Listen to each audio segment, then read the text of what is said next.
2025 NBA draft is finally here. Tomorrow, we're going to find out where we've been predicting these players to go all season long, and I'm so excited to be bringing you guys my final official 2025 NBA mock draft. And I'm going to be doing all 59 picks today, so it's going to be a 2-round mock. I will be live tomorrow night as well here on the SROS channel, live streaming throughout the whole first round, and I'll be back on Thursday for the second round as well over on my Just Ballin' podcast. The link to that is in the description. I'll be doing a second round mock draft Thursday morning. I'm going to be grading all these picks as well over on the channel here Thursday morning. I'm just so excited that the draft is finally here, and I'm excited to do this today for you guys because I put a lot of research into this because I looked at every single team's pre-draft workouts that are publicly available. So there's going to be a lot of connections there, or maybe if a player is off the board that they had a workout with, I took somebody that is a very similar archetype with that pick. I also released my top 75 big board that I'm going to be following along throughout the draft, which is going to go into my grades as well. That video was up yesterday.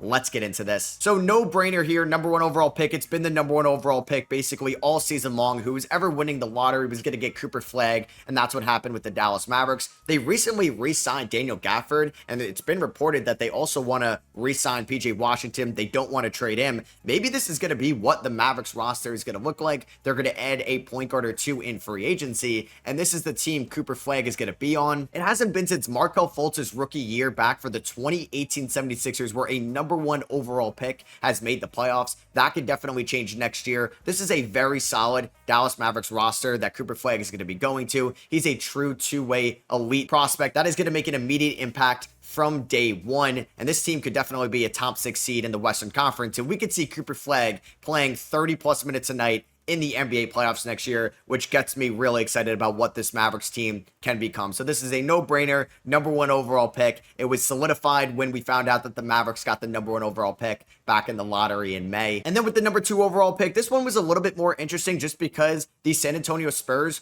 don't really need a lead ball handler or a point guard, but Dylan Harper was the consensus number 2 overall player in this class, and you got to just take best player available. This isn't baseball, this isn't football where you draft for need. This is too high in the draft as well, and it's too much of a big tier drop off between the number 2 prospect and the number 3 prospect to pass up on Dylan Harper. He moved extremely well without the ball in his hands last year at Rutgers, and I don't think it would be a complete shocker if he's a more star level talent one day than Stephon Castle, or maybe his peak is higher than what De'Aaron Fox is in the NBA. That's why you got to take him with the number 2 overall pick. The Spurs are voting up to make the playoffs for the first time in the Wemby era next year, and Dylan Harper is going to be a big reason why they do make the playoffs if they do in 2026. Now here's where the draft officially starts. So many different guys could have gone here at number 3, and you assume after the lottery it was going to be Ace Bailey, but this has been one of the more interesting storylines leading up to the NBA draft. Ace Bailey's camp did not want to work out with any of the teams in this range, and he also made a draft workout. They agreed on it, the date, with the Philadelphia 76ers, and then they canceled it. A lot of the 76ers front office, the staff, the employees had a lot of effort and work into these workouts, and they just canceled on them. So I just don't see Ace Bailey getting drafted by the 76ers. Maybe Daryl Morey says screw it, and he takes him anyway, but I think it's going to be VJ Edgecombe, who we know the 76ers like. That's been a lot of the intel as of late, that they are going to be leaning towards taking Edgecombe with the 3rd overall pick. Apparently he didn't shoot the ball too well in the workout, but it showed that he cared because he was nervous. He killed the interviews. I could just see the 76ers taking Edgecombe, who was my 3rd ranked player in this class. It is a weird fit, which is very similar to the San Antonio Spurs. They don't really need somebody of Edgecombe's archetype and size right now, just because you have Maxey, McCain, and Quentin Grimes, but you just take the best player available. You take your guy, you worry about it later, and they need defense. They need to be more athletic and somebody that wants to give 110% effort every single night for a team that who knows what can happen next year in this weird Eastern Conference. So I do believe VJ Edgecombe will be the 3rd overall pick to Philly. And then this is where it gets interesting as well. Ace Bailey did not want to work out with the Charlotte Hornets. There was a report that the Hornets were struggling to get some of these guys in for workouts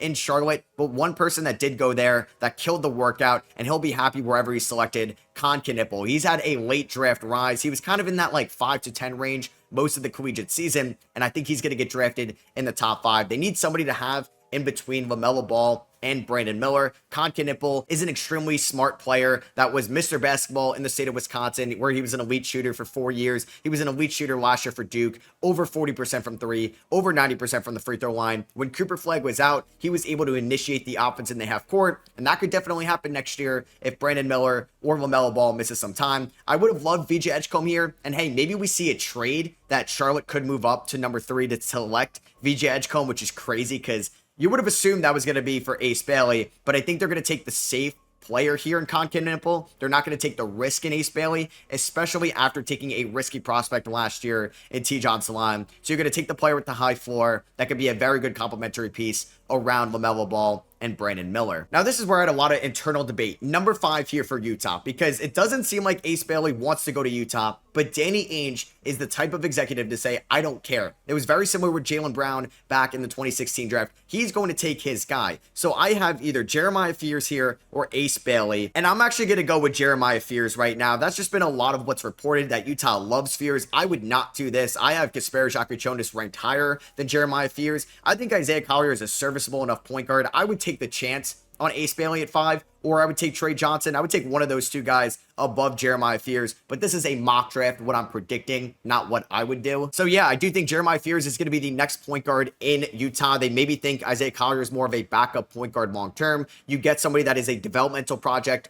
under Will Hardy. He reclassified. He's a young player in this class. He can run very well out of the pick and roll, but he struggled from 3 last year. He struggled finishing at the rim, and he's a small guard. I worry about this pick a lot, but it does seem like we're heading to the direction of Utah taking Jeremiah Fears at 5. And then maybe Ace Bailey wants to go to the Brooklyn Nets, or he wants to go somewhere else, but I think this is where he's going to go, to the Washington Wizards at 6. I think there's been some reports that he does want to be a Washington Wizard as well, and maybe that's why he's falling down draft boards and he's canceling these workouts, because he wants to be a Wizard where he could eventually be the number 1 option there, where you can get that full max extension in 3 years. Ace Bailey is a great prospect, and although I did have him as my 6th ranked prospect behind VJ, Con, and Trey Johnson, they are so close together, and I don't think Ace Bailey should go this low. I think he's a more intriguing fit, at least in Philadelphia, than somebody like a Trey Johnson or a Con Knipple at 3 specifically for that situation. I think Utah should definitely take him at 5. That's what I would do. Definitely take him over Jeremiah Fears, but it does feel like Ace Bailey is going to be a Washington Wizard. It's an interesting fit with Bilal Coulibaly out there, but they do need somebody that could be that number 1 scorer for them one day. If it's not going to be Bilal, I think Bub and Sar are going to be great complementary scorers, but never the guy, and Ace Bailey could be the guy over there in DC, where I just want to see the Wizards be a more entertaining team, right? Like, you have the big markets in the Northeast, Boston, Philadelphia, New York. I want DC to become a basketball city again, and maybe Ace Bailey could be that guy. It's wild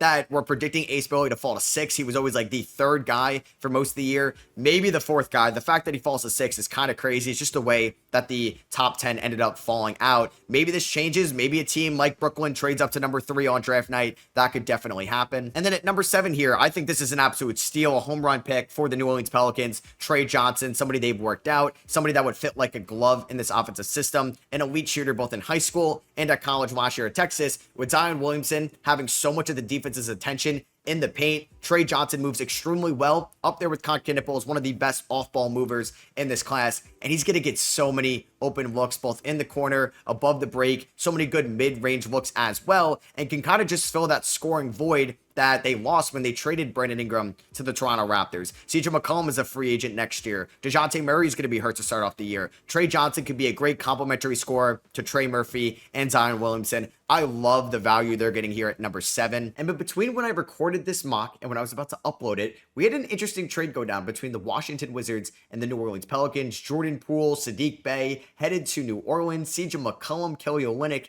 headed to Washington. The 40th pick has also been moved in this draft. I still believe that New Orleans would take Trey Johnson with this pick here at number 7. DeJounte Murray is going to be hurt. Jordan Poole isn't a long-term piece here. It's just getting an additional asset for the expiring CJ McCollum contract. And then at number 8, this is where I think Brooklyn could go a bunch of different options. I don't know if they're going to go Kaman Watch. Now, if they trade Nick Claxton, this would make a ton of sense to take Kaman, but I believe they're going to go with Kasper Shakuchonis. This has been mocked by other outlets like ESPN and The Athletic. He did have a workout with Brooklyn. In my opinion, he's the second best point guard prospect in this draft behind Dylan Harper. He's got the size you want in a modern day lead guard. He could have shot the ball a little bit better last year, but he's a great free throw shooter where I think he's going to be a good shooter at the NBA level. He can be physical inside. Yes, he turned the ball over a lot, but where he's going to be able to develop under Jordy Fernandez, I think this is a perfect fit. I would take Kasperis over Kaman Maluach, and I think that's what the Brooklyn Nets would do if this is how the board fell with the 8th overall pick. And then here we are at number 9 with the Toronto Raptors. You may be like, Matt, they're going to take Kaman Maluach, right? He has the connection with Masai Ujiri. They could use a center,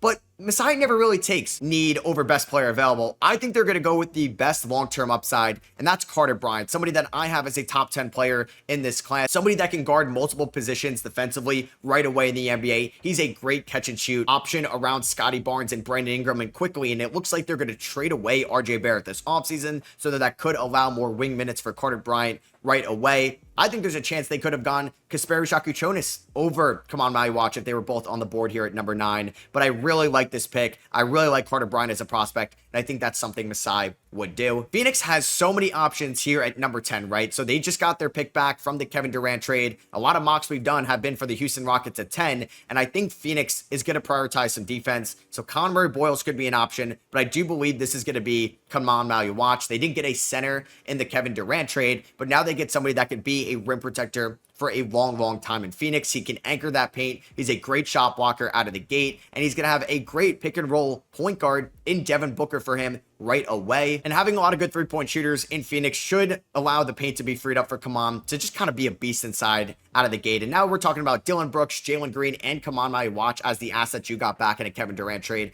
That definitely looks a little bit better. So here is the top 10 so far. Cooper Flagg, Harper, and Edgecombe in the top 3. A bunch of wings and Jeremiah Fears and Kasperis with the top 8. And then Carter Bryant to the Raptors at 9. And Kaman Maluach at 10 to Phoenix. And I feel like Portland could also go a bunch of different options here with the 11th overall pick. They just traded away Anthony Simons for Drew Holiday. A very interesting and kind of weird trade that went down last night. I think they're going to go big here. Somebody they worked out, somebody they really liked in the workout.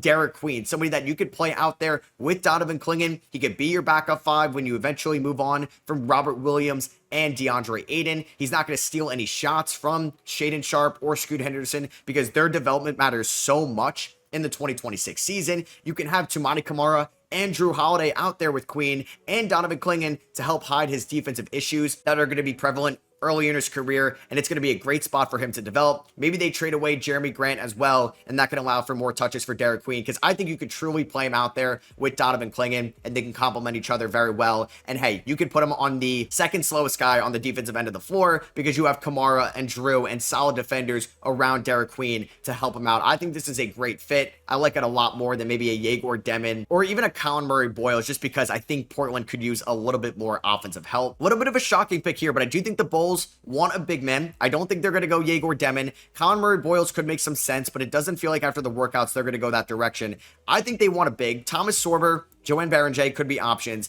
I think they're going to go Asa Newell. They worked him out. Been reading a lot that they really like the workout. Newell could be a fringe 4, maybe a small ball 5. I believe in the jumper to be serviceable enough at the NBA level. He could play fast. That's what they want to do with Josh Giddey in the second half of the year. They want to push the pace. They want to get up and down the floor. And Newell could be in that front court with Matas Buzelis. And hey, when you move on from Nikola Vucevic, either in a trade this offseason or he's just an expiring contract at the end of next year, Newell can be your long-term 5. Or hey, maybe you want to go big out there. You get a different big down the line. Matas is your 3, and Newell could be your 4. Atlanta is here at number 13. They're a team that I think could also trade up on the night of the NBA draft if they want to consolidate 13 and 22. I think they're going to take Yegor Demon. I'm not the biggest Yegor Demon guy in this class. I do have him ranked just outside my top 20, and I don't love the fit in Atlanta, but they may want another ball handler to come off the bench. Maybe they move on from Kobe Buffkin this offseason. They don't have a lot of ball handling depth on their team right now, right? Like they got guys like Terrence Mann and Karis LeVert, George Niang, a lot of wings and bigs on their team at the moment. And I think this is a very deep big man class where they can get somebody with the 22nd pick. So I'm going to have them take Yegor Demon.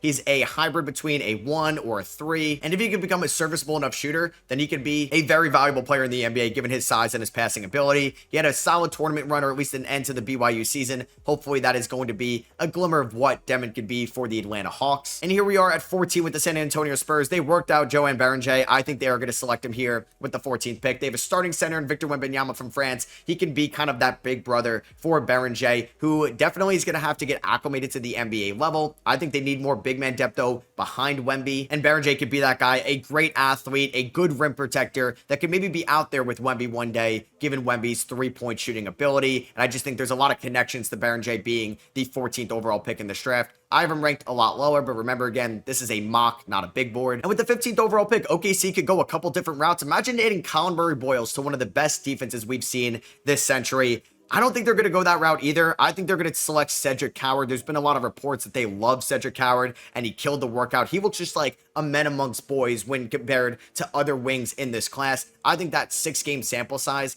this past year at Washington State has helped him out so much because he shot 55% from the field, 40% from three, was super physical, could get down low, could finish at the rim, was a great rebounder, and that could just be another great Oklahoma City Thunder wing. Maybe at one point when they're deep into the first apron, they trade a Aaron Wiggins or Isaiah Joe or Lou Dort or even an Alex Caruso, and Cedric Coward can kind of fill that void going forward. Here with the 16th overall pick, this is where I think Memphis could look to add a little bit more defense and physicality on the perimeter, and that's going to be Colin Murray-Boyles. I think there's a real chance that Colin Murray-Boyles, who's ranked in a lot of people's top 10s, even some people's top 5s, falls outside of the lottery. I think he's a polarizing prospect. The analytics teams love him, and Memphis is a very analytical driven team under Zach Kleeman, and I think acquiring this pick from Desmond Bane, you get one of the best defenders in this draft that could be out there with Jaren Jackson Jr. Now you have an elite defensive front court, or heck, maybe you even have CMB at the 3, Triple J at the 4, Edie at the 5, and you can have Ja and a couple different shooting guards. Maybe it's Vince Williams or Gigi Jackson or Jalen Wells next year, and that could be a really fun Memphis Grizzlies team. 17, we have the Minnesota Timberwolves. I think they're going to look to address big man depth this offseason. Rudy Gobert is getting up there in age. Maybe they lose a Nasri or a Julius Randle, but either way, they definitely need to add more centers to this roster. Thomas Sorber is one of the more interesting center prospects. They worked him out. He's a very good rim protector. He suffered a scary foot injury this past year at Georgetown, but if he's fully healthy, ready to go,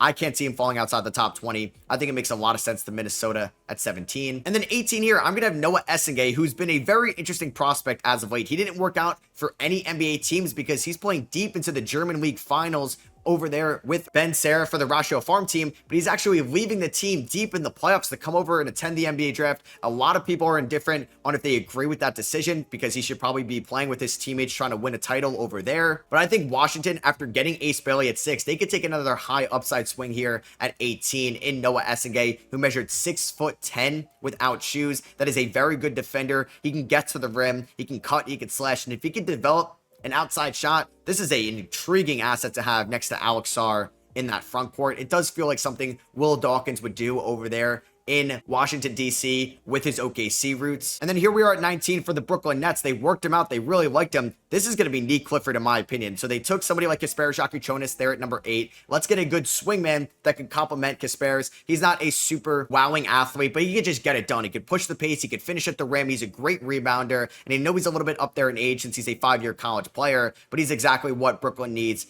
on the perimeter, and they don't need to go high upside swing with all their selections. I think he should go a lot higher, but this is where I have Jace Richardson going number 20 to the Miami Heat. They worked him out. He's a top 10 player in this class for me. He's my 10th ranked prospect. He's just, I know he measured 6 foot without shoes, but he's got a great wingspan. He could finish at the rim. He finished very well at the rim statistically last year for Michigan State in a low usage role. He's a great shooter. He's a great athlete. I think this is a home run pick for the Miami Heat at number 20, and he could be in that backcourt with Davion Mitchell, who can help him defensively. But Jace knows his limitations. I know he's not a great defender. I just think he should be going a lot higher than this, but I do expect him to fall in this year's draft. Now here we are with the Jazz at 21. They ended up getting Jeremiah Fears earlier in my mock, and I will say if Fears does not go 5 to Utah and it's Ace Bailey, I think Fears is going to go 6 to Washington, D.C. So I don't know why I'm saying D.C., but the Wizards, I think they're going to be swapped either way. But the Jazz here at 21 in this mock. Earlier, they got Fears. I think they're going to go for a little bit more shooting, and this is where they're going to take Liam McNeely, who's my 20th ranked prospect. He got hurt in January last year. He came back, and the shot wasn't great for the Huskies. He played out of position, but I think he's a very good swingman. Utah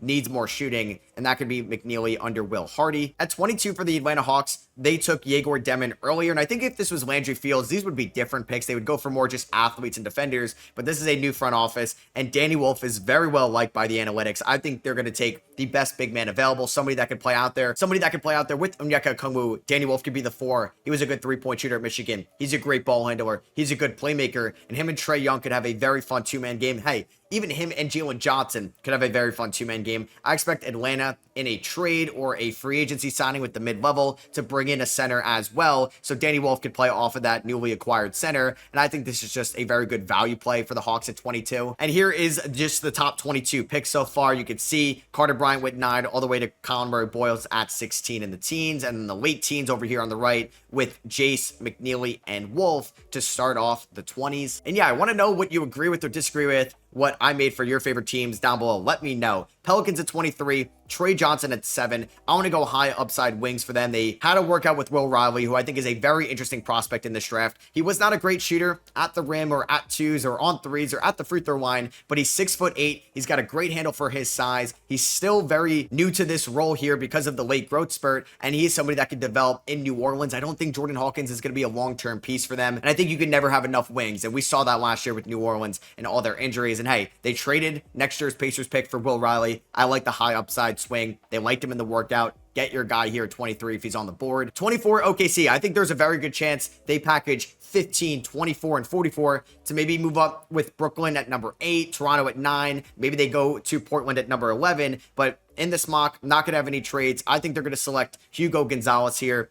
out of Real Madrid. He was not a very productive player in Spain whatsoever, but there are some defensive intangibles, and Sam Presti does like that in a prospect. I expect him to play barely, like maybe 0 meaningful minutes for the 2026 Thunder if he's selected here, but he's going to be a developmental wing for them, because by year 3 and 4 of that contract, the Thunder are going to have to make some tough financial decisions, and Hugo could be a nice role player for them on a very cheap rookie contract. This makes all the sense in the world for the Orlando Magic at 25, the way that this draft has fallen. I believe that they're going to take Walter Clayton Jr. from Florida here with the 25th overall pick. I know they added Desmond Bane, who's an elite shooter, and that's what they needed. Why not get more shooting? Walter Clayton Jr. makes a ton of sense in Orlando. He could stay in the state of Florida, where he just won a national championship. He shot 40% from 3 last year in high leverage and meaningful games, all the way up to winning a national title. This makes a lot of sense. Orlando could get somebody that could play out there with Suggs and Anthony Black and Desmond Bane. Now, I think Brooklyn would go a little bit more upside here. I think just on the board, they worked him out. Nolan Traore could make a lot of sense, because Parashak has the size and the shooting ability to play off the ball, which we saw late in the Illinois season, and Nolan Traore excels on the ball as a lead initiator that could push the pace, can finish at the rim, and is one of the quicker players in this draft. And then we're going to have back-to-back picks here with the Nets at 27. I think he's going to end up going in the first round, and I think Brooklyn would be the team to select him, and that is going to be Drake Powell from the UNC Tar Heels, who has a massive wingspan, who's projected to be a great defender right away. He needs to work on the jumper a little bit, but if he could become a very sure thing from 3-point range, he's going to be a very valuable 3-and-D player in this league. 28 here for the Boston Celtics. They just traded away Drew Holiday. I expect them to move Kristaps Porzingis this offseason. They could take Baylor Shireman's former Creighton teammate, but I think they're going to go Maxime right now, who could space the floor, could play that Missoula ball offense where he could just take a bunch of threes. Al Horford's going to retire soon, or leave them in free agency. Luke Cornett's going to leave them in free agency. Let's get a floor spacing big that's very new to the game of basketball still, even though he was a 4-year player at Stanford. I think Phoenix is just getting an extreme value pick here at 29. Rasheer Fleming is going to go way later than he should. It's kind of like Jace Richardson. They took Kaman Maiwatch at 10. Let's go high upside, high athleticism, great wingspan in Rasheer Fleming. That shot high 30s from 3 last year for St. Joe's. He averaged 15 points. He's a very good rebounder. He can run the floor, and having him with his wingspan and Kaman Maiwatch in that front court is something to get excited about in Phoenix. And then 30 to finish out the first round. I think the Clippers are going to go big man depth here with the 30th overall pick. Ryan Kalkbrenner with his wingspan, his shot blocking ability, and he's an NBA ready backup point guard. He can set good screens for James Harden and Kawhi Leonard. This makes a ton of sense. So that is going to be the first round of my mock draft. Like I said, I will be doing a second round here, but the second round, it gets crazy. So many picks are going to be traded. So many guys are going to go higher, lower than expected, and maybe even some names you haven't even heard of throughout the draft process are going to go, including somebody I will have here later in the second round. But at 31, Minnesota, they got a big earlier in Thomas Sorber. Maybe they do end up losing Nickeil Alexander-Walker. I think this is a Noah Penda pick. He's an NBA level defender right away, and if that 3-point shot can develop, can be a very good asset, and maybe the Nov replacement one day in Minnesota. 32 here for the Boston Celtics. This is a very nice pick to have. I think they take the Marquette guy in Cameron Jones, one of my favorite prospects in this class that I think should end up going in the first round. He was a very good three-point shooter 2 years ago. He was a very good playmaker last year and could be just another guard. Maybe it ends up changing with Anthony Simons there, but Cameron Jones just feels like a more Boston Celtic than what Anthony Simons is. Back-to-back picks here for the Charlotte Hornets. We got Con Knipple at number 4. I do want to take a value pick here in Ben Seraph, who's going to finish out the Ratio Farm playoff run, not like Noah Essengay. He's a very good ball handler. He's got the size. I could see him going a lot higher. I would take him higher than this as well. I'm a Ben Seraph guy, but I do think there's a chance he slides a little bit, and Charlotte should look as another ball handler behind Trae Young. That's definitely better long-term, in my opinion, than KJ Simpson. And they back-to-back picks here. I think they can go with a great athlete on the perimeter in a Adu Thero that could be an NBA-level defender for them, that can get into passing lanes, get off and running, can finish at the rim, very strong, a great athlete. And if you can develop a three-point shot, that's even better over there in Charlotte. 35 here for Philadelphia. I think they can go with the next best big man on the board. And in my opinion, that's Yannick Konan-Niederhauser. He could stay in the state of Pennsylvania, kind of like a late draft riser as well. Not a lot of people thought he was going to be drafted this year at Penn State. Killed the G League elite camp and then had a very strong combine. Good athlete. The Sixers need big man depth behind Joel Embiid. 36 here for the Brooklyn Nets. I think if they keep all these picks, they can go an athlete on the perimeter. I think there's a chance Chaz Lanier goes into the first round as well. And if Drake Powell wasn't on the board, I would have had him going to Brooklyn there at 27. But I think they could take Chaz Lanier there, who could be a good 3-and-D piece for them. 37 here for the Detroit Pistons. I think they could take a very fun prospect, kind of like a wing slash guard, Kobe Sanders, who's 6'7", 6'8", can handle the ball very well for his size. They may lose Dennis Schroeder in free agency. I don't think they're set on Marcus Sasser long term. He's a fun backup ball handling option to Cade Cunningham. It does seem like a pick Transian Langdon would make. 38 here for the San Antonio Spurs. We already got Dylan Harper. We already got Joe and Berenjay. I do want to take some shooting, and I'm a big fan of Javon Small. They worked him out, and I know it's just another guard here, but hey, they may not bring back Blake Wesley or Malachi Branham. Chris Paul may leave, and Javon Small was a very good three-point shooter last year for West Virginia. Makes a ton of sense. We ended up getting Carter Bryant at number 9 with the Toronto Raptors. Somebody that they worked out that I think is going to go in the top 40. I have him ranked a little bit lower. Alex Tui. You got to really believe in the shot, but I think that's what Masai Ujiri would believe in. 40 here for the Washington Wizards. We're going to continue the run on wings. Somebody they worked out. They've been linked to a ton. Jameer Watkins, a great athlete from Florida State that can guard multiple positions, something they also need in Washington. And I know I just had Jameer Watkins go to the Wizards here at 40, but I also like him going to the Pelicans. They could use more wings. They did trade out Sadiq Bey, Trey Murphy, Zion, Herb Jones. A lot of these guys have had injury concerns in the past, so you get Jameer Watkins, who was very available the last 2 years at Florida State. 41 here for the Golden State Warriors. I know they need some size, but I think they're going to address that in free agency. Maybe it's a Brook Lopez or a Nikola Vucevic. And I think with all the top centers off the board, I don't think they would reach on a Vlad Golden or a Lachlan Olbrich or a Rocco Zakarsky.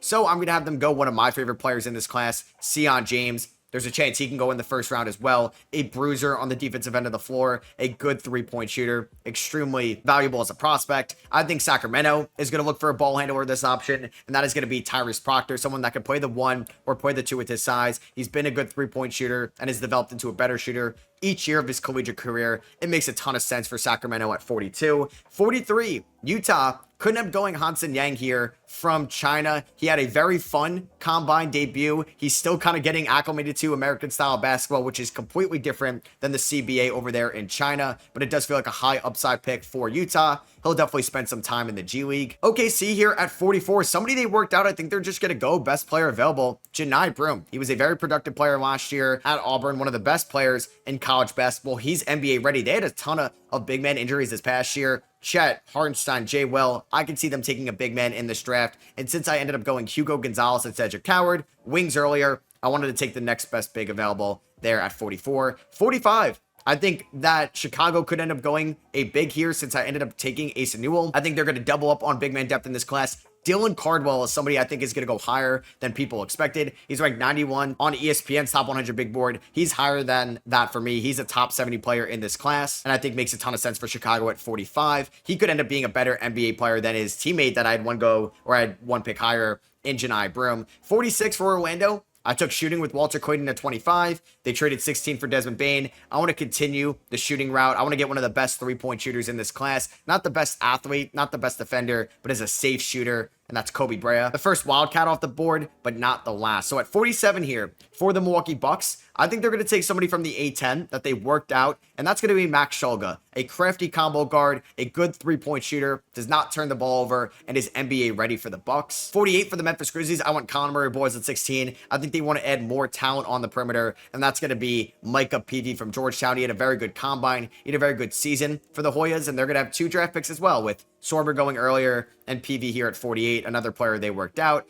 There's 2 different players that could go here at 49 for the Cavs. I could see them taking Vlad Golden from Michigan, or they could take Markovic from Megabasket. And I think that Markovic will be a better player one day because of his floor spacing ability, his ball handling ability. But I'm going to have them go Vlad Golden, another player they worked out. They just need big man depth that can help them next year if there is an injury to Jared Allen, if they don't trade him this offseason. 50 here for the Knicks. As much as I would have loved like Sion James or Chaz Lanier, they're off the board. They could end up going John Tonje, or they could also go Lachlan Ulbrich. They haven't really worked out a ton of prospects right now, or at least we don't know it, to the, I guess, NBA community. So I'm going to have them take John Tonje. Ulbrich could definitely be a guy to keep an eye on if you're a Knicks fan. 51 for the Clippers. I think they're going to take one of the best, more underrated big men in this draft class, Amari Williams, a great playmaker for somebody his size, a good athlete, not clumsy at all for a 7-foot big man, can get up and down the floor. For the Suns at 52, I'm going to have somebody they worked out. Maybe this would have been a fun Knicks pick, keep him in the state of New York, but that's going to be RJ Lewis, a good defender, a good rebounder, and if he could be a serviceable enough three-point shooter, just more depth for the Phoenix Suns. And honestly, getting Kamon Maluach, Rasheer Fleming, and RJ Lewis in the second round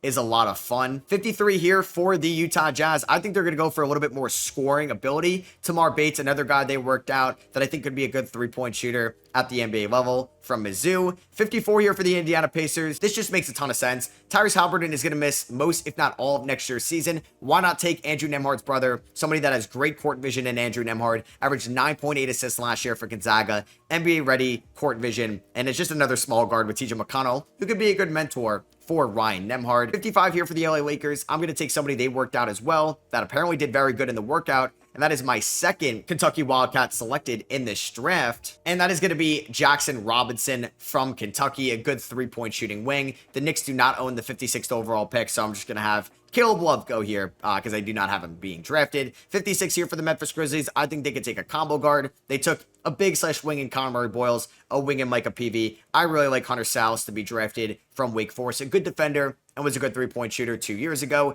This is my first like out of nowhere pick that I think is going to happen, and this is going to be Saliou Niang from Senegal. He's worked out with the Orlando Magic. He's worked out with a bunch of teams. This could end up being the selection at here for 58 to the Orlando Magic. Keep an eye on this one. 58 for the Cleveland Cavaliers. I think they want to go a little bit more size and a little bit more defensive ability. And that's Brooks Barnheiser from Northwestern. I think another late draft riser that's very physical, can guard multiple positions for Cleveland here at 59. Or excuse me, that would be 58 because of the next forfeited pick. And to wrap out this draft, this would technically be the Houston Rockets, not the Phoenix Suns at number 60. And I think this is going to be Grant Nelson from Alabama. He worked out with a lot of teams in this range, and I think this would be a nice maybe floor spacing 5 at one point, but a crafty ball handler for not the Phoenix Suns, but the Houston Rockets. And that is going to be it for me. That is my official 2025 NBA mock draft. I just made 59 picks that I'm going to be following along throughout the NBA draft. If a trade or two happens, I will have this updated for the live stream that is going to be on this channel tomorrow night. Make sure you are subscribed. I had so much fun throughout this year's draft cycle. So many names that we talked about, so many risers, so many fallers. I just want to say thank you guys for the support on any mock draft video, any big board video. It really means a lot to have you guys at least somewhat interested, in my opinion. Drafting is so hard. Elite GMs, iconic GMs have passed up on future Hall of Famers multiple times, so nobody is perfect at this. Hopefully I'm getting better throughout these processes. And yeah, like I said, gonna be live tomorrow night here on the channel. Make sure you're subscribed to the Just Ballin' podcast as well. I will be doing a second round mock draft Thursday morning after the first round, and I'll catch you guys in all that content. Peace.